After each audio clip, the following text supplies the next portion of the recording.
Hello everybody, my name is Xodas and welcome to Xodas Gaming. In this video we're going to do a talent breakdown and explanation for the level 60 tier talents. And what's so important about these talents are that these talents decide how you're going to get your runes back other than waiting for the 6-second cooldown. Choosing the wrong talent in this tier will just completely destroy your DPS. So we're going to go really in depth here. I'm going to explain to you why you shouldn't choose Runic Corruption or Blood Tap and why you should choose Runic Empowerment. We're going to do some math. We're gonna do a actual recount DPS comparison, and hopefully I'll be able to explain this in a way that you guys can completely understand. If you have any questions or any suggestions or anything like that, please leave so in the comments below. Otherwise, let's get started.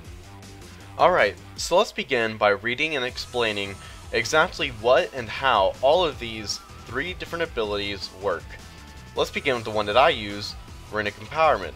Runic Empowerment is a passive ability, and when you spend Runic Power, you have a 1.50% chance per Runic Power spent to activate a random fully depleted rune. Runic Corruption is also a passive ability. When you spend Runic Power, you have a 1.50% chance per Runic Power spent to increase your rune regeneration rate by 100% for 3 seconds. And Blood Tap is an instant ability which you actually have to hit and use. Every 15 Runic Power you spend will generate a Blood Charge, max 12 charges. Blood Tap consumes 5 Blood Charges to activate a random, fully depleted rune as a death rune. Alright. So, a quick little thing to keep in mind is that Runic Empowerment and Blood Tap each only offer you 1 rune every time the ability is used, or procs. Runic Corruption, on the other hand, increases the rune regeneration rate of all of your runes by 100% for 3 seconds. So, basically, Runic Corruption here obviously sounds like a no-brainer. This is definitely the way to go. But there is an issue with Runic Corruption. Runic Corruption back in the day was actually a very powerful ability for Death Knights. Frost Death Knights wished that we could use Runic Corruption because back in the day, it was a completely different talent tree and only Unholy DKs could spec in Runic Corruption. It was super overpowered. Frost Death Knights hated Unholy DKs for it. I remember the envy was strong. But whenever Miss Pandaria launched and they released this new talent tree, which allowed Frost Death Knights to spec in Runic Corruption, something happened to it, and it has not worked since. I don't know what's wrong with it. Either the tooltip's wrong, or it doesn't work properly. There's something wrong with it, because according to this tooltip, it should be way better than Runic Empowerment on a lot of levels, but it is not. And I will show you when we get to the DPS comparison that Runic Corruption by far fails next to Runic Empowerment. So let's do a side-by-side comparison of Blood Tap and Runic Empowerment. Now, besides the obvious, Blood Tap is a use ability, so it does require 1 extra keybind, which I'm not a huge fan of in comparison to Runic Empowerment. Let's actually get down to the math. How many runes does Blood Tap give you, and how many runes does Runic Empowerment give you? Does one give you more than the other? Well, I did the math for you guys, and here it is. 5 blood charges for Blood Tap equals a total of 75 Runic Power. So for every 75 Runic Power that you spend, you will get you'll get 5 blood charges equaling 1 death rune. It's not bad. It sounds pretty good. 75 Runic Power, you get that pretty easily. Now, how's Runic Empowerment, deal up to that? Well, Runic Empowerment is 1.5% chance of proccing a rune for every 1 Runic Power spent. So let's put it into actual side-by-side comparison here. So you have 75 Runic Power. Now how many runes will you get from Runic Empowerment if you spend all 75 of that Runic Power? Well, you're guaranteed 1 rune. 1.5% chance times 75 equals 112.5. That means you're guaranteed at least 1 rune, and you have a 12% chance to get a second. So, if you're lucky, you could get 2 runes out of 75 Runic Power, or you could just get 1. So either way, it's either a step just right beside Blood Tap, it's just sitting there right beside it, or it is one step above it, and it comes down to how lucky you are. Sometimes that 12.5% will be enough to give you a rune, sometimes it won't be. Like I said, it all comes down to luck. So, in that case, Runic Empowerment is actually slightly better than Blood Tap. But, there is a counter argument to make Blood Tap sound a little bit better to you.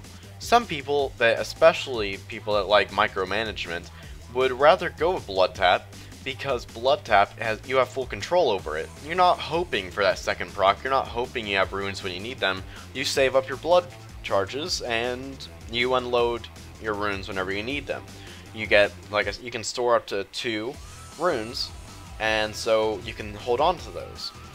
Now, is that better than Runic Empowerment? In my opinion, no. In my opinion, if you hold on to those 2 charges, then while you're just running with no extra runes, you're waiting a full 6 seconds for those runes. You get less of those instant, out of nowhere obliterate hits. You just have less runes. Sure, you're gonna have those 2 extra runes whenever you decide to unload all of your saved up charges, but I mean, how important is that when the rest of the time when you're saving them, you're getting effectively nothing? So that is up to you.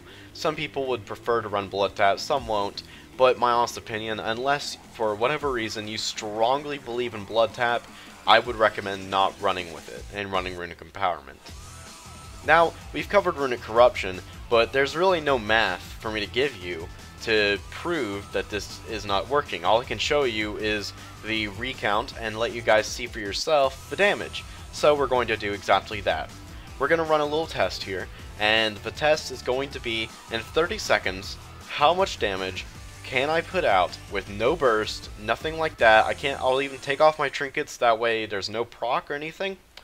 And we're just going to see what is my straight up damage with just my main abilities with all 3 of these different types of talents. So, we're going to begin off with Runic Empowerment, and then I'll log how much damage I do after 30 seconds for each one of them.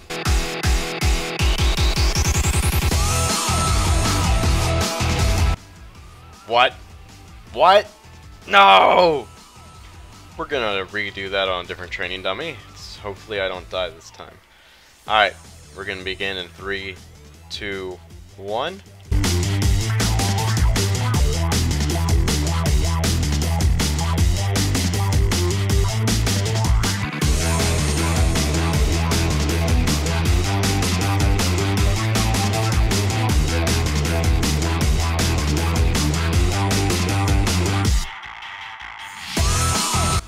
Alright, so now we're testing out Runic Corruption.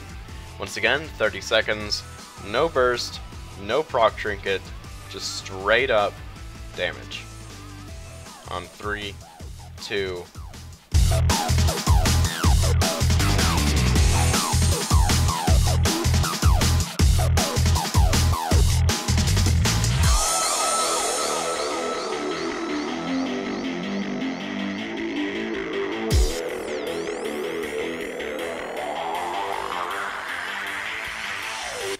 Alright, so now we're going to get down to the DPS comparison for Blood Tap.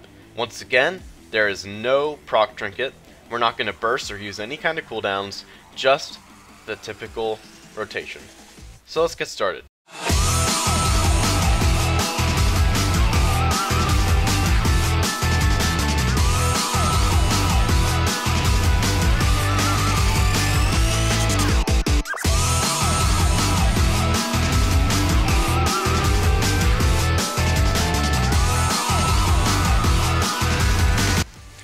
What do you guys think? What is your opinion? I mean, obviously the numbers don't lie, and the numbers state that Runic Corruption is by far the worst damage, Runic Empowerment is by far the best, and Blood Tap is in between. Now, like I said, for those of you who are avid Blood Tap users, if you really strongly feel in that micromanagement aspect of the talent so much, then stick with it. Because although I don't get it, although I don't personally think it's a good idea, you gotta do what you think is best. And so if you believe in Blood Tap, definitely do it. Now, if you believe in Runic Corruption, then just save yourself the trouble respect to Runic Empowerment, because Runic Corruption it's garbage. Pure and simple, it's garbage. And so I hope this video helped you guys out a lot. Please leave your opinions, suggestions, anything like that in the comments below. Please leave a like and subscribe, and I'll catch you guys later.